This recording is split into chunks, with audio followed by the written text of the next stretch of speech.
Hi friend, आज हम discuss करेंगे एक क्वाड लेग ग्रुप के बारे में। जैसा कि हम जानते हैं जो अर्लियर क्वाड है, एक क्वाड 2.0 है।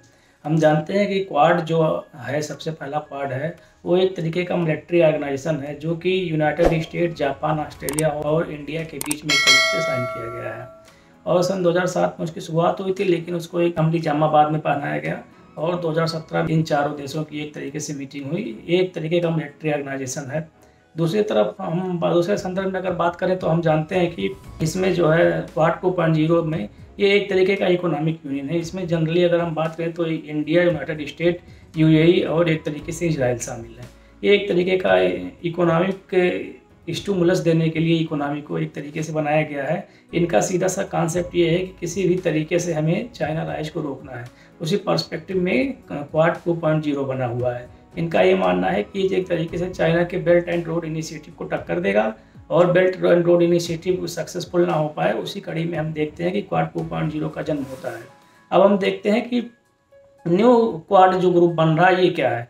तो जैसा कि हम जानते हैं कि न्यू क्वाड ग्रुप जो है ये एक तरीके से इंडिया, इजराइल, ग्रीस और साइप्रस के बीच में बन रहा है। तो हम ये देखते हैं कि आखिर इसकी ज़रूरत क्यों पड़ी इस ग्रुप की। तो हम जानते हैं कि इंडिया, इजराइल इस समय बहुत अच्छे पार्टनर हैं, दोनों अच्छे भागीदार हैं, इकोनॉमिक पॉइंट ऑफ व्यू से भी, मिलिट्री पॉइंट ऑफ व्यू से भी और टेक्नोलॉजी पॉइंट ऑफ व्यू से भी। इतना सब होने के बावजूद जो है इंडिया का रिलेशन इजराइल से बहुत अच्छा रहा है। उसके बाद हम देखते हैं कि जो है इंडिया का रिलेशन ग्रीस के साथ भी बहुत अच्छा रहा है और इंडिया का रिलेशन साइप्रस के साथ भी बहुत अच्छा रहा है। एक डिफेंस डील इंडिया ने साइप्रस के साथ भी की है। दूसरे संदर्भ में हम बात करें कि आखिर ऐसा क्या हुआ कि ये एक तरीके से एक बिजनेस आइडिया है, स्पेशली ये 3 देशों के द्वारा डिजाइन किया गया है और इंडिया इसका जल्द ही एक मेंबर बन जाएगा। जनरली अगर हम बात करें तो हम देखते हैं कि ग्रीस का क्या पोजीशन है इसमें। तो हम जानते हैं कि ग्रीस इसमें एक ऐसा देश है जो एक तरीके से जिसकी बाउंड्री एक तरीके से टच करती है तुर्की से, और तुर्की और ग्रीस में एक तरीके का विवाद भी रहता है। और हम जानते हैं तुर्की और ग्रीस में आपस में एक तरीके से नहीं पटती है। तो उस संदर्भ में हम देखते हैं कि ग्रीस और तुर्की के बीच में एक एजियन सी है, मेडिटेरेनियन सी में एक एजियन सी है। तो उसमें हम देखते हैं एजियन सी में नेचुरल गैस का बहुत ज़्यादा भंडार है। एजियन सी में नेचुरल गैस का बहुत ज़्यादा भंडार होने के वजह से जो है प्रॉब्लम शुरू हो गई है। एक तरीके से ग्रीस कहता है कि इसमें जितने भी ऑयल और नेचुरल गैस के भंडार हैं वो हमारे हैं, तुर्की कहता है इसमें जितने नेचुरल गैस के भंडार हैं वो हमारे हैं। इसी बीच में साइप्रस ये कहता है कि एजियन सी का बहुत सारा पार्ट जिसको तुर्की ने ज़बरदस्ती ले रखा है वो असलियत में अगर देखा जाए तो तुर्की का पार्ट नहीं है, लेकिन उसको एक तरीके से तुर्की ने ज़बरदस्ती हथिया रखा है।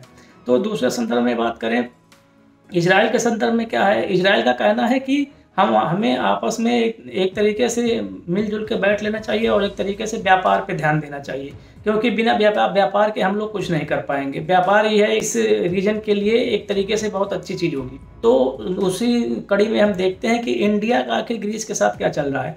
तो हम जानते हैं कि इंडिया का ग्रीस के साथ बहुत अच्छा रिलेशन है और ग्रीस हमेशा चाहता है कि इंडियन कंपनी आए, बिडिंग करें और एक तरीके से गैस एक्सप्लोरेशन में हमारी मदद करे। लेकिन इसमें सबसे बड़ी प्रॉब्लम तुर्की की तरफ से आ जा रही है। तुर्की का ये मानना है कि अगर इंडिया भी यहाँ आ गया तो बहुत प्रॉब्लम शुरू हो जाएगी। ऑलरेडी हम देखते हैं कि तुर्की का जो है कश्मीर इशू को लेके जो है बहुत ज़्यादा विवाद बयान रहता है।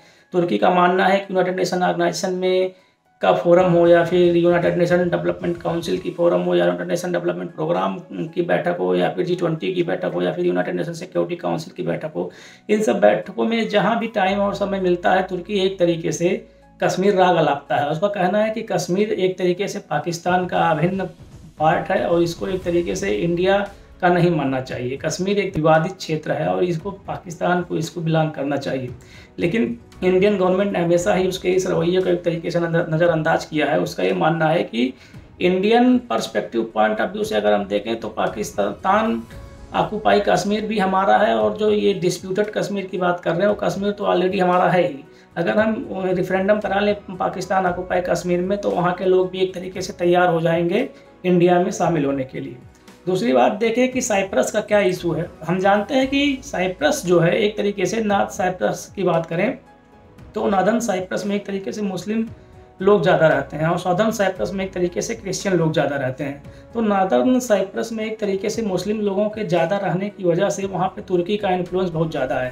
तुर्की ने नॉर्दर्न साइप्रस में एक मिलिट्री भेज रखी है कि किसी भी अनफोर्सीन सिचुएशन में हम वहाँ पे कुछ भी कर सकते हैं। और उसमें देखा जाए तो तुर्की चाहता है कि नॉर्दर्न जो साइप्रस है वो एक तरीके से सेपरेट नेशन बने, लेकिन साउदर्न साइप्रस चाहता है कि हमें एक तरीके से यूनिफाइड रहना है, एक तरीके से नॉर्दर्न साइप्रस को नहीं छोड़ना है जैसा कि तुर्की चाहता है। हमको एक तरीके से यूनिफाइड रहना है, यूनिफाइड रह के एक साथ रहना है, एक तरीके से कारोबार करना है, बिजनेस करना है। और उसके बाद हम देखते हैं कि तुर्की का जो रवैया रहा है नॉर्दर्न साइप्रस के लिए वो बहुत ख़राब रहा है। उसी संदर्भ में हम देखते हैं कि तुर्की का क्या कहना है। तुर्की ये कहता है कि इंडिया का जो भी इसमें स्टेटमेंट है वो एक तरीके से ठीक नहीं है। इंडिया के यहाँ अगर ऑयल एक्सप्लोर करेगा तो बहुत ज़्यादा प्रॉब्लम्स शुरू हो जाएंगी। उसी में हम देखते हैं कि इजराइल ने कहा है कि इंडिया को हम ऑफर करेंगे कि इजराइल के ऑफशोर में भी पेट्रोलियम और नेचुरल गैस का एक बहुत ज़्यादा भंडार है, इसको भी इंडिया एक तरीके से एक्सप्लोर करे। और ग्रीस के द्वारा भी ये कहा जा रहा है कि हम इंडियन कंपनी को एक तरीके से बिडिंग प्रोसेस में ले आएंगे और उनसे कहेंगे कि ऑफशोर जितने भी नेचुरल गैस के फील्ड हैं उनमें उनको ये एक्सप्लोर करें। और एक तरीके से देखा जाए तो इसमें इंडिया एक तरीके से बहुत बड़ा भागीदार देश भी हो सकता है। इसी तरीके से साइप्रस का भी कहना है कि हमें यहाँ इंडिया को इन्वाइट करना चाहिए ताकि इंडिया ऑयल और गैस में एक तरीके से एक्सप्लोर करे एजेंसी में, और वहाँ पे जो भी गैस मिले एक तरीके से उसको इंडिया को बेचा जा सके। तो दूसरे पर्सपेक्टिव में हम ये देखते हैं कि आखिर इसकी ज़रूरत क्यों पड़ी, कि आखिर क्वाड लाइक ग्रुप की ज़रूरत क्यों पड़ी। क्योंकि ये देश मानते हैं कि ऐसा तो है नहीं कि ये देश मानते हैं कि इंडिया एक बहुत अच्छा देश है और ये जो भी कुछ करेगा सब लोगों की भलाई के लिए करेगा। इसमें मेजर प्रॉब्लम ये है कि इंडिया जो है ऑयल और नेचुरल गैस का सबसे बड़ा बायर है। तो इसमें मेजर समस्या सॉल्व इसलिए हो जा रही है कि इनका कहना है कि एजियन सी में, साइप्रस का भी ये मानना है, ग्रीस का भी ये मानना है कि एजियन सी में जो भी नेचुरल ऑयल और गैस मिलेंगे उसको एक तरीके से यहाँ पे एक्सप्लोर करना है और उसको इंडिया को बेच देना है।